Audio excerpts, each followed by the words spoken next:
కాలెత్తి తన్నెండు చేదెత్తి కొట్టిండంటే ఓ వదినమ్మా ఏ ఆడ తల్లి గాని నిండు చెరువు లోపల అవలాల కట్టెతోటి ఉంచబోయి మరి చెరువు నిండా నీళ్లుండగా జాడిచ్చి దెబ్బ వెడితే తన తన్నుకుంటా పోయి కట్టదాకా పోయి మళ్ళా తన్నుకొని నీళ్ళల్లో కలుపుకున్నట్టు అన్ననా అన్నగాడే అవ్వా కొట్టినానా అన్నగాడేనే వదినే తిట్టినానా అన్నగాడేనే వదినే నా రాతనే మంచిగా లేదు ఇప్పటికప్పటికి అవ్వలాల ఆదుకుంటుకోండి ఏ అన్నగాడు గాని మరి జ్ఞానుడు కావాలి ఎట్లో అంటే ఆడి పిల్లలు ఏదన్నా పండుగ అయినాడు పాపం అయినాడు అత్తగారింటి కాడికి అమ్మగారింటికి రావాలని పానం ఒట్టుకుంటది అత్తగారింటి కాడ తాగుదం అంటే అమృతం దొరకని తల్లి గారింటి కాడ తవుడు దిక్కు ఉండకపోని అమ్మగారింటికి పోవాలని ఏ పండుగ అయినా పానం కొట్టుకొని అమ్మగారింటికి వస్తే అయ్యవ్వ ఉన్నన్ని రోజులేనవ్వా తల్లిదండ్రి మీద సత్తు ఉంటది ఆడి బిడ్డలకు అయ్యవ్వ కాలం గిట్ల చేస్తే తొక్కి తొమ్మనడతామంటే కాలు రాదు అయ్యవ్వ ఉన్నప్పటి వాళ్ళు అడగరాదు ఆపదచ్చిన్నాడు అట్టే మరి వదిన మరదళ్ళు మంచోళ్ళయ్యి అవునని అరుచుకుంటేనేమో మంచిగా ఉంటది ఒకవేళ అరుచుకోకపోతే అన్నగారితో బంద్ అయితే పక్క పొంటోళ్ళ ఇంటికాడ పండుగ అయినా పోవాలని పానం కొట్టుకుంటది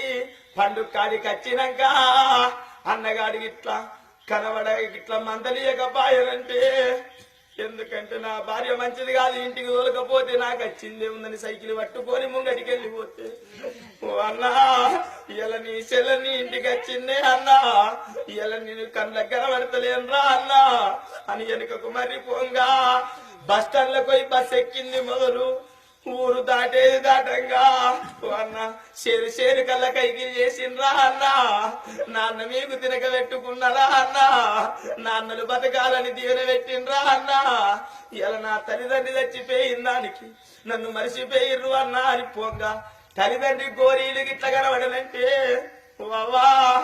ఇలా నా అన్నగారు దగ్గర తీయలేడే అవ్వా నాది ఏం పాపము రాతయ్యిందే అవ్వా అవ్వ మీరు ఇప్పుడు ఉంటేనే అవ్వా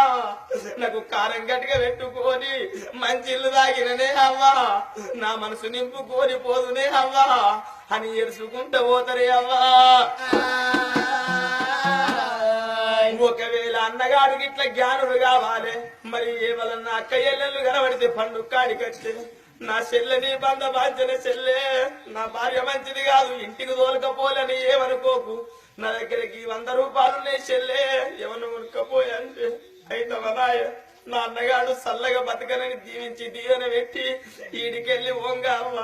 బీపేట పోయి తుదలపూరు అల్ల అత్తగారు ఊరైతే బీపేటకి అయినాక ఒక చీరే 2 కనుమలు కొనుక్కొని అవ్వగారింటి కాడికి వెళ్ళి అత్తగారింటికి పోతే అన్నగాడు కొనియడు తమ్ముడు కొనియడు గాని ఆడవిల్లలు ఏమంటే చెప్పుకుంటారు ఇది మా అన్నగాడు కొనిచ్చిండు ఇది మా తమ్ముడు కొనిచ్చిండని అందరికి చూపెట్టుకుంటారు మనసు నింపుకుంటారు మా అన్నగారిని రాత మంచిగా లేదు నేను పోకుంటేంది పోతేంది చల్లగా బతకను అనుకుంటారు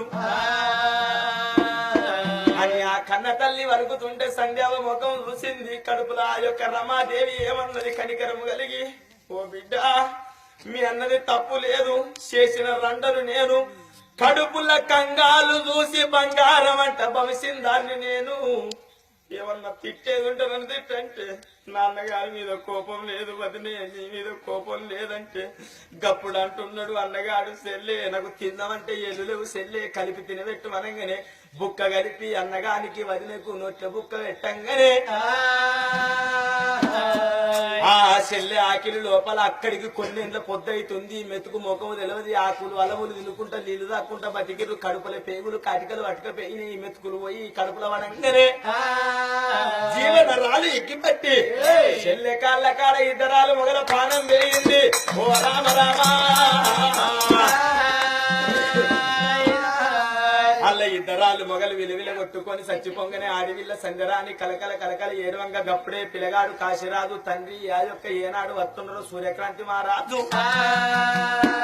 తండ్రి కాశీరాజు ఆ యొక్క పిల్లగాడు సూర్యక్రాంతి మహారాజు నెంబడి పెట్టుకొని వచ్చిండు బామా ఎందుకు ఎడుతున్నావు అని కాశీరాజు అడుగుతుంటే అన్నాడు నా అన్నగాడు నా వదిన చచ్చిపోయింది అయ్యా అంటే వీళ్ళు అడక